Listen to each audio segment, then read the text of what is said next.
At her birthday party, the CEO grabbed single dad's arm and said, "Act like my fiancé tonight." What could make a CEO suddenly ask a single dad to pretend to be her fiancé? And what might happen when such an unexpected request is made at her own birthday party? Hello everyone, and welcome back to the channel. We're so glad to have you here for another emotional and intriguing story. Before we begin, don't forget to subscribe to the channel and turn on notifications so you never miss our newest stories.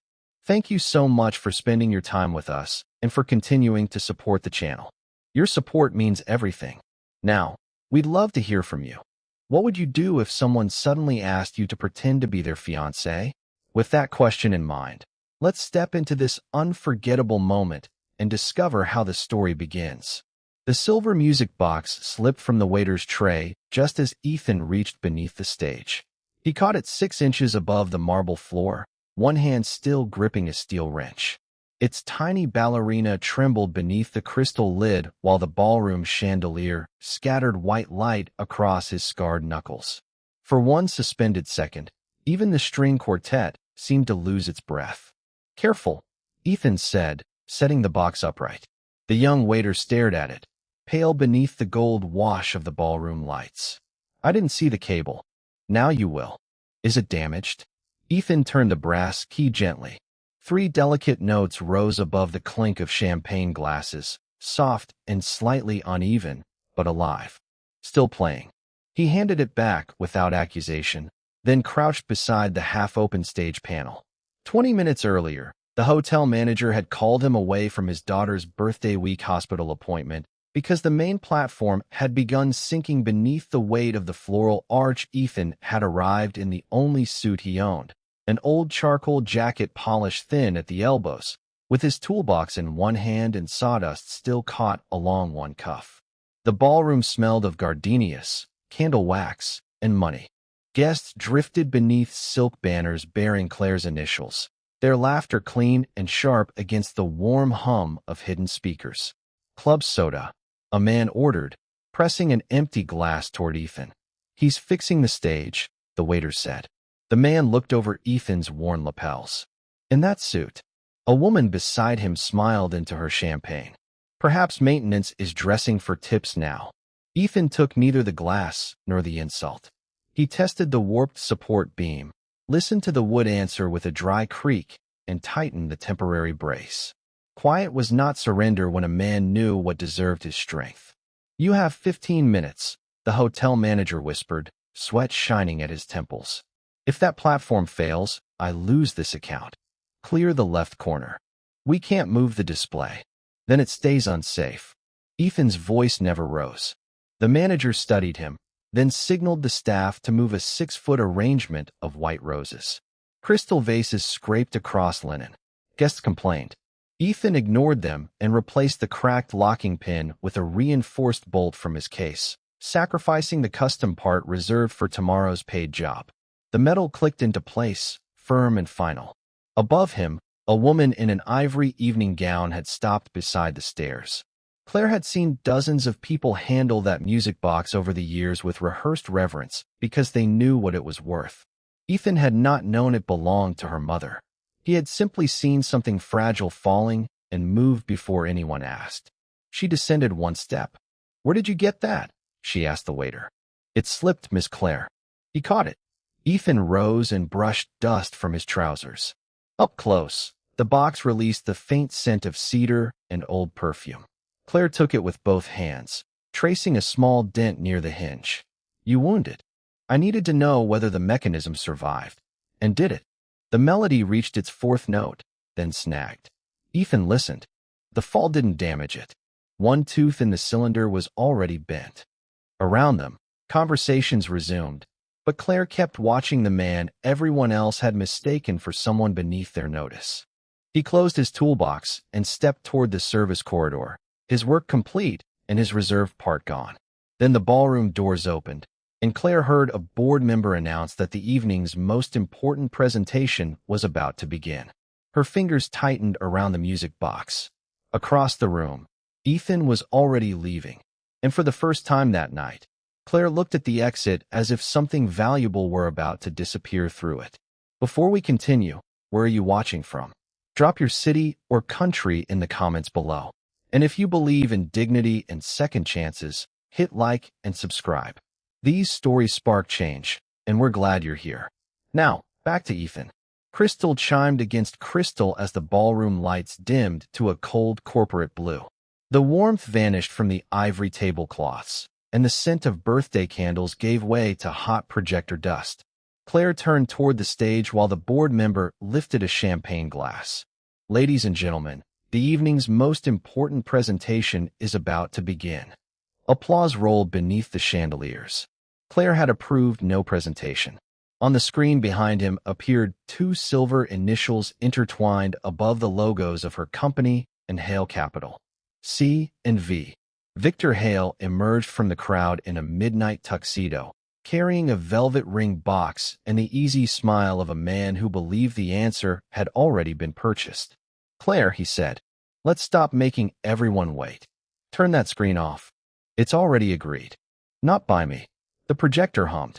Perfume and candle smoke hung in the suddenly airless room while phones rose around the tables, their camera lights blinking like 100 small witnesses. A second slide appeared. Hale, Claire's strategic union. Beneath the polished language sat the truth in smaller print.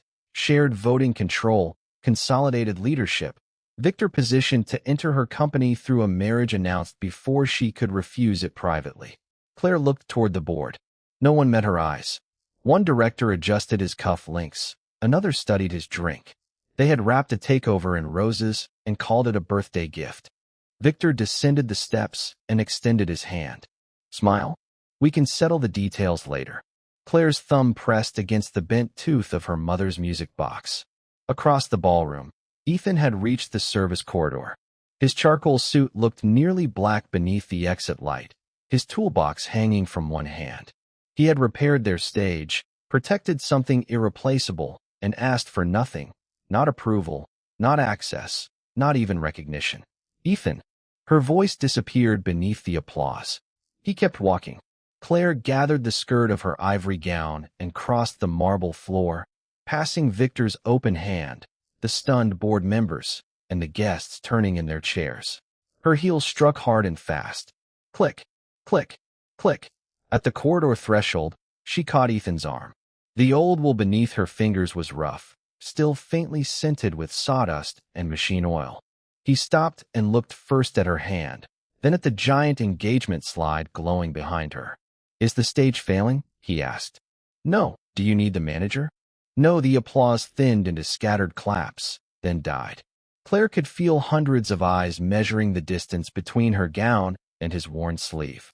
By morning, photographs of this moment could cost her the board's trust, the market's confidence, perhaps control of the company carrying her family's name. Victor approached, his ring box snapping shut. Claire, let go of the repairman. Her grip tightened. For years, everyone in that room had mistaken obedience for grace. Now she chose the only person who had shown dignity without demanding a reward. Act like my fiancé tonight. A breath moved through the ballroom like wind beneath a locked door. Ethan did not smile. He set his toolbox carefully on the marble, glanced at Victor, then at the cameras aimed toward them. If I do this, he said quietly, we do it my way. Victor's face hardened. Claire released Ethan's sleeve, but she did not step back. Then show me your way. Ethan turned toward the stage, leaving one question suspended in the silence. What conditions would a single father impose on a CEO who had just placed her empire in his hands? The microphone released a low, electric hum while warm spotlights burned across the repaired stage. Beneath them, the unauthorized engagement portrait of Claire and Victor still towered over the ballroom, its polished fiction framed in gold. Ethan climbed the steps without taking Claire's hand. His old charcoal suit pulled slightly across his shoulders, and a faint trace of machine oil clung to his cuffs among the perfume and champagne. Turn that off, Victor ordered. Security. Wait, Claire said. Let him speak. Ethan reached the microphone and looked toward the technicians. Take down the picture, please. No one moved. Victor's smile sharpened. You repair stages. You don't give orders on them. Ethan glanced at Claire, not asking to be rescued, only asking whether her courage would survive beyond one reckless sentence. She crossed to the control console and pressed the blackout switch herself. Victor's portrait vanished. The screen became a clean field of white, and the room fell quiet enough for Ethan to hear ice settling inside crystal glasses. "My name is Ethan," he said. "I'm a stage repairman. I'm also a single father." A camera shutter clicked. Then another. "I won't pretend to be wealthy. I won't accept a title I haven't earned. And my daughter does not become part of anyone's performance." Claire stopped beside him, the ivory fabric of her gown brushing the dark stage floor. "Agreed. No invented vacations. No false family history. No story about how we met." "Agreed." Ethan lowered his voice, but the microphone carried every word. "If someone asks about my life, we tell the truth, or we say it's private." The air conditioning breathed cold across the ballroom. Somewhere near the service doors, silverware struck a tray and then went still. Claire looked at the hundreds of faces waiting for her to soften the risk into a joke. Instead, she extended her hand. "Then let the truth begin with your name." Ethan took it. The gesture was measured, almost formal, yet it changed the shape of the room. He had not been recruited as a prop. He had set a boundary, and the woman who owned the celebration had honored it. The board member hurried toward the stage, his shoes snapping against the marble. "Claire, the presentation has already been approved." "Not by me. The press release is scheduled." "Cancel it." Victor stepped beneath the lights, ring box in hand. "You expect these people to believe you chose him?" Claire faced the cameras. The music box Ethan had saved rested beside her birthday cake, its brass key catching a small ribbon of light. She placed her free hand over Ethan's weathered knuckles. "This is Ethan," she said. "He is the man I chose to stand beside tonight." Victor's ring box shut with a hard click. Behind him, the screen operators deleted the engagement graphic. Phones rose across the ballroom as the official announcement collapsed in real time, not through wealth, force, or spectacle, but because Claire had spoken and Ethan had refused to disappear inside her lie. Victor stared at their joined hands. Then he slipped the ring box into his pocket and approached the microphone with a thin smile. "If truth is the rule tonight," he said, "perhaps your guests should hear the truth about the man you chose." A photograph slid across the ballroom screen, 10 feet high and cold beneath the white projector glare. The image showed Ethan outside a county courthouse in work boots and a faded jacket, while a red headline branded him a contractor sued for abandoning a public construction project. A murmur moved through the room like wind through dry leaves. Champagne glasses clicked against saucers. Someone near the front whispered, "Claire chose a fraud." Victor let the words spread before lifting the microphone. "Breach of contract. Financial misconduct. A judgment that cost him everything." He turned toward Claire, his smile polished and bloodless. "Still proud of your choice?" Claire's fingers tightened around Ethan's weathered hand. Her ivory sleeve brushed his charcoal cuff, but she did not reach for the microphone, summon security, or order the screen dark. Instead, she looked at him and released his hand, leaving the decision where it belonged. Ethan set his toolbox beside the music box. The brass key continued turning, sending his daughter's simple melody beneath the growing laughter. "Is the lawsuit real?" Claire asked. "Yes." "Did you walk away?" "Yes." "Then tell them why." The room cooled under the hotel vents. Ethan crossed the stage alone, his shoes making soft, measured sounds against the repaired floorboards, and took the microphone from Victor without touching his outstretched hand. The contract was for an elementary school edition, Ethan said. 300 children were supposed to use it every weekday. Victor folded his arms. "And you failed to finish it." "I refused to cover corroded support brackets with drywall." Ethan faced the guests rather than Victor. The concrete mix had also been diluted.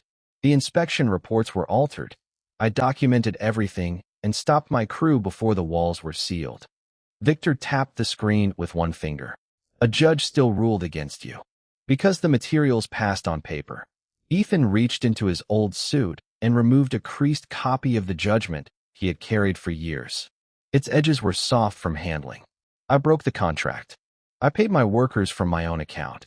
Then I used what remained of my savings for independent testing and legal fees. The laughter vanished one table at a time. Even the ice settling in the silver buckets sounded loud. How much did your principals cost? Victor asked. Ethan unfolded the paper. My business. My house down payment. Every dollar I had saved except what my daughter needed that month. A camera shutter snapped. Claire stood motionless beside the birthday cake, one hand resting near the music box Ethan had saved without knowing its worth. She could have buried the accusation beneath corporate lawyers and press statements. Instead, she let his unvarnished truth occupy the room. And did the school open? She asked. Not in that building. The county ordered sections torn out after my test results reached the state. Ethan placed the judgment on the podium. The lawsuit says I abandoned a job. It does not say I abandoned those children. Victor's smile tightened. The photograph behind him no longer resembled evidence of failure. It looked like the price of refusing to remain quiet. Ethan stepped away from the microphone, but Victor leaned close enough for only the first row to hear the edge in his voice. A noble story won't pay for your daughter's medical care. Ethan's gaze sharpened. Victor adjusted his cuff links and spoke with deliberate calm. By midnight, everyone will learn exactly what standing beside Claire is going to cost you. Deny it now, and your position survives the morning. The board members' whisper cut through the low orchestral music while crystal glasses clicked against silver trays. Under the ballroom's amber chandeliers, he held out a prepared statement, its paper smooth and cold beneath Claire's fingertips. The press release is scheduled. Call Ethan a misunderstanding. Victor will contain the rest. Claire looked past him. Near the podium, Ethan closed his battered toolbox with a quiet metallic snap. He had faced a room full of contempt without asking her to rescue him, and now he stood beneath the enormous birthday portrait as if ready to leave with nothing but his name intact. 3 minutes, the board member said. After that, we begin the vote to remove you. Then don't waste them. Claire, be reasonable. I am. The air conditioning breathed cold across her bare shoulders. Beyond the velvet ropes, hotel employees watched from beside the service doors, carrying half-empty trays while guests consumed cake beneath flowers those same workers had arranged before dawn. Claire folded the statement once, then again. She placed it inside a champagne flute, where the ink began bleeding into the untouched wine. Victor's jaw hardened. You're throwing away a company for a stranger. Claire turned toward Ethan. No, I'm refusing to throw away a man to keep a chair. This time, the silence did not belong to Victor. It belonged to her. She crossed the velvet boundary separating the VIP tables from the service corridor, lifted the gold rope from its brass hook, and laid it on the carpet. Come with me, she told Ethan. He studied her face. You know what happens if you leave this room? For the first time tonight, Claire said, yes. She did not take his arm for the cameras. She waited until he chose to walk beside her. Together they passed the investors, the frozen smiles, and the towering ice sculpture slowly sweating onto its mirrored base. In the service dining room, fluorescent lights hummed above folding tables. The air smelled of coffee, buttercream, and warm bread. The young waiter who had nearly dropped Claire's music box stood when she entered, still wearing a pale frosting stain on his cuff. Miss Claire, we can clear a table. Please don't. Claire pulled out a metal chair herself. And tonight, call me Claire. The hotel manager hovered near the doorway, his tie loosened, eyes darting toward the ballroom. The board won't like this. They haven't noticed this room in years, she replied. Neither did I. She cut 2 uneven pieces from the staff's sheet cake, handed the larger one to Ethan, and sat among the dishwashers, servers, and stagehands whose names she had never learned. Ethan tasted the cake. You just made their threat real. So did you when you told the truth. Mine cost money.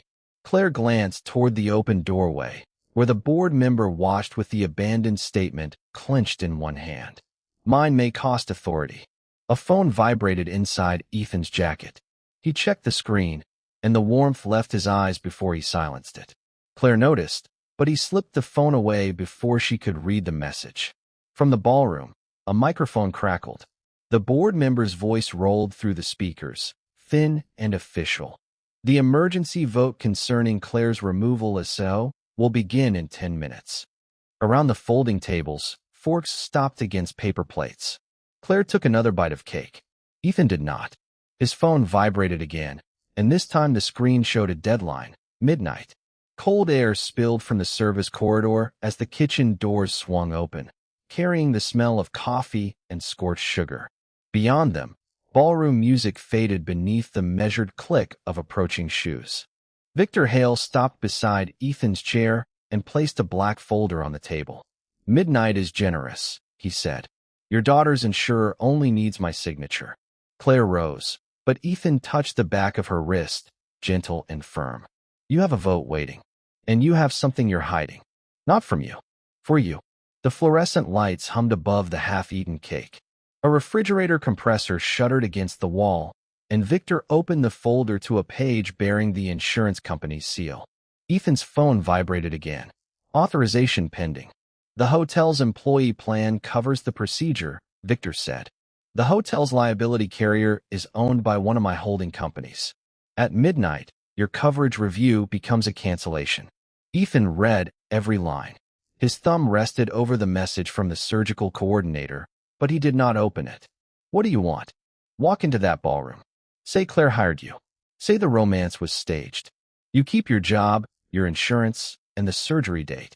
And Claire keeps her company, if she remembers her place." Claire stepped around the table. This time Ethan stood between them, not as a prop, not as a borrowed fiancé, as a father who knew exactly what one's signature could cost. "Go back to the vote," he told her. "Ethan, you chose freely 10 minutes ago. Let me do the same." A bell rang in the kitchen window.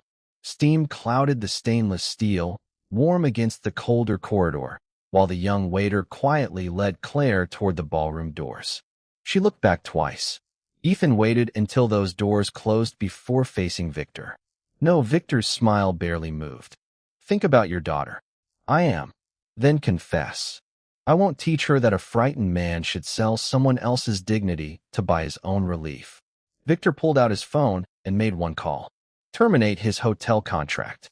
Effective immediately." On the wall beside Ethan, the employee access panel chirped.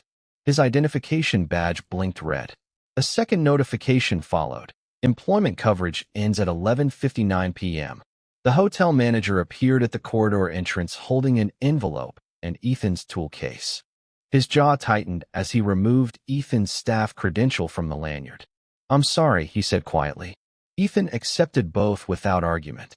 The envelope held his final paycheck, the deposit reserved for his daughter's surgery, and a notice that the hospital would require full payment before admission. Victor slid the prepared confession across the table. "One sentence repairs everything." Ethan folded the termination notice once, placed it inside the envelope, and pushed the confession back untouched. "Then let it stay broken." Victor walked away as the ballroom microphone announced that voting had begun. Ethan's phone lit the dark surface of the table with one final message: surgical deposit due by midnight. He turned the screen face down before Claire could return and lifted his tool case with the hand she had chosen to hold before everyone. 9 minutes remained, and now staying beside her would cost his daughter the one thing he could not replace. The emergency vote crackled through the ballroom speakers, each name followed by the soft electronic chime of a decision being recorded. Beneath the amber chandeliers, Claire stood beside the board's polished walnut table while cold air brushed her bare shoulders. A board member pushed a leather folder toward her. "Sign the denial. The vote has started. You have 30 seconds. Claire did not touch the pen. Across the room, the young waiter hovered near the service doors, his white gloves clenched around a black binder. When their eyes met, he crossed the carpet and offered it to her. "Mr. Hale told the manager to destroy these," he whispered. They were attached to Mr. Ethan's termination file. The binder smelled of dust and warm copier toner. Claire opened it beneath the voting monitor's blue light and found inspection photographs, corroded supports, concrete cores marked diluted, signatures copied onto approval sheets. Then she saw Victor Hale's holding company listed as the project's controlling investor. "Where did this come from?" "The hotel printer queue," the waiter said. Mr. Hale had his attorney send it here.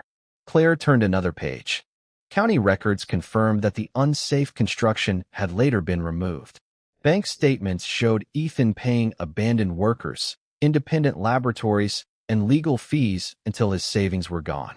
The lawsuit Victor had presented as proof of failure was the paper trail of a man who had refused to let dangerous walls stand beside a school. At the bottom lay a public relations invoice authorizing stories that branded Ethan unreliable. Victor's signature sat beneath the approval line. The room did not grow quieter. Claire simply stopped hearing it. Ice clicked in champagne glasses. The voting chimes sounded again. Her thumb moved across her phone, photographing every page and sending the files beyond the hotel's network.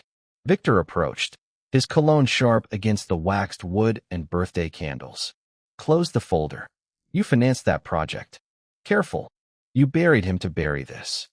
Victor reached for the binder, but Claire pulled it against her chest. For the first time that night, he stepped back before she did.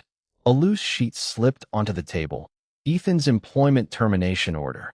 Attached to it was Victor's prepared confession and signed, with a payment line showing $0 issued to Ethan. Claire looked toward the service corridor. The young waiter lowered his voice. Mr. Ethan refused everything. Mr. Hale offered his job and his daughter's medical coverage if he said you hired him. The chandeliers blurred in the glossy tabletop. Claire remembered Ethan's condition on stage, leave his daughter out of the lie. She remembered how he had sent her back to choose freely while keeping his phone face down. Why did he stay, she asked. He said nobody should be cornered into surrendering their name. Beyond the doors, Ethan stood alone beneath a flickering service light, his tool case beside his worn shoes.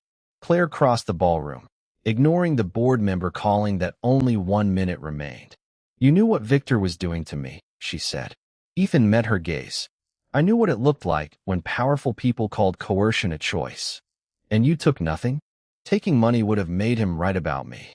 Claire showed him the records. The muscles in his jaw tightened, but his hands remained still. Go back, he said. Not for the chair. For the truth. What about you? The hospital notification glowed beneath his overturned phone. Ethan covered it before she could read the amount, but not before she saw the word midnight. We each choose freely, he said. Claire closed the binder, placed it in the young waiter's hands, and told him, bring this to the ballroom projector. Then she turned toward the doors as the final voting chime began. Victor had entered the night believing Ethan was Claire's weakness. Now Claire carried proof that Ethan was the witness who could end him. The projector screen descended with a mechanical hum, cutting through the clink of crystal and the low murmur beneath the chandeliers. Cold air rolled from the ceiling vents, stirring the candles on Claire's untouched birthday cake as she entered the ballroom and walked past Ethan's empty place without slowing. Stop the vote. The board member kept one hand above the tablet. You have 30 seconds to sign the denial. Then listen carefully. Claire, think about what you're throwing away. The lights dimmed. Behind her, Victor Hale's name appeared over bank transfers, falsified inspection approvals, and payments to the firm that had destroyed Ethan's reputation. The young waiter stood beside the projector with both hands braced against the warm metal cart. On the screen, county records connected Victor's holding company to the unsafe construction beside the school. The next document showed Ethan's savings drained by legal fees after he warned workers and parents. Victor rose so quickly his chair scraped across the marble. Those files are stolen. Claire faced him. Are they false? Turn that projector off. Are they false? The room settled into a silence so complete that the faint electrical buzz above the stage sounded like an alarm. Victor adjusted his cuff, but no answer came. Claire turned toward the guests who had toasted her moments earlier. Ethan is not my fiancé. A breath moved through the ballroom. Phones lifted. The board member's prepared denial remained open on the tablet, its signature line glowing pale blue. He was never paid. Claire continued. I asked him to stand beside me because this board intended to announce my engagement without my consent. He agreed to help, but he would not let me invent a life for him, exploit his daughter, or purchase his dignity. Victor pointed toward the screen. This confession proves she deceived shareholders. Remove her now. You may. Claire said. She unclasped the gold CEO pin from her dress and placed it beside the voting tablet. The tiny click carried farther than any toast had that evening. Record that I surrender my office rather than sign a lie. The board member stared at the pin. Your employment is only the beginning. The succession trust requires board confidence. If this vote passes, you lose your inheritance rights as well. Claire slid the unsigned denial away. Then record that too. Camera shutters snapped. The candles smelled of melting vanilla and smoke, while the champagne in abandoned glasses had gone warm. You will lose the company, Victor said. Your name will become a scandal. Claire looked once toward the service corridor where Ethan had sent her back alone. A name is not protected by obeying the person who is poisoning it. She faced the room again, no borrowed fiancé at her side now, no prepared speech in her hand. The only lie I told tonight was pretending I needed no one beside me. The final vote flashed across the screen. Claire had lost the chair, the trust, and the future designed for her before the applause could decide whether to begin. Then the ballroom doors opened. The hotel manager entered carrying Ethan's tool case and final paycheck, while beyond the glass wall, a clock above the service corridor clicked toward midnight. Claire had chosen the truth freely. Now Ethan would have to decide whether to leave with nothing or return to the woman who had finally stopped pretending. The second hand struck 11:54 with a dry click, and the ballroom's silence tightened around the hotel manager's footsteps. Cold air slipped through the open doors, carrying the scent of rain and machine oil from the service corridor. Claire took Ethan's tool case before the manager could set it down. Where is he? Loading dock. Why was he fired? The manager lowered the final paycheck. Ask what happens at 11:59. Claire opened the envelope. A termination notice lay behind the check, followed by a benefits cancellation stamped with the same midnight deadline. A hospital estimate was clipped beneath it. Pediatric surgery. Deposit unpaid. For one breath, the crystal lights blurred across the paper. Then Claire ran. Her heels struck marble, carpet, then bare concrete as the orchestra and whispers vanished behind her. At the loading dock, Ethan stood beneath a flickering fluorescent tube, folding his old jacket beside a dented toolbox. Rain tapped the steel door. You hid this from me, Claire said. You had enough taken from you tonight. So did you. Mine was a title. Ethan looked toward the clock. Hers is a surgery. Claire held out the final paycheck, but he did not reach for it. Instead, he lifted the tool case from her hand. I won't trade one debt for another. Then don't. Her voice steadied. Choose what happens next. Footsteps approached. The young waiter arrived with the hotel manager and 3 banquet employees, carrying a silver champagne bucket filled with cash, checks, and folded bills. The manager placed his own envelope on top. The staff heard what you gave up, he said. This isn't charity. You kept children safe when powerful people called you a failure. Let us help keep yours safe. Ethan's fingers tightened around the worn leather handle. Claire added no money and made no promise she could purchase. She simply called the hospital, put the phone on speaker, and asked for the deposit desk. At 11:58, the total was confirmed. At 11:59, the payment cleared. The minute hand crossed midnight, and Ethan's daughter's surgery remained on schedule. Only then did his shoulders lower. Dawn washed the hotel windows pale gold by the time the final guests had gone. Victor had been escorted out to face investigators. The board had accepted Claire's resignation, and the ballroom smelled of extinguished candles and cooling coffee. Near the repaired stage, Ethan found her returning chairs to their tables. He set down his toolbox. Last night, you asked me to stand beside you because you needed a way out. Claire faced him, her CEO pin gone, her hands marked with dust from the floor. I did. Ethan offered his arm, the same one she had seized before the crowd. No contract, no audience, no pretending. Claire, let me stand beside you because we both choose it, after tonight and after every hard morning that follows. Her eyes moved from his open hand to his face. Are you asking me to marry you? I'm asking you to meet my daughter first, he said softly. And if she sees the grace I see, I'll ask you properly. Claire slipped her hand through his arm. Then let's not keep her waiting. They walked into the morning without a company, a costume, or a lie between them. and the promise that began as an escape became the first honest future either of them had ever chosen.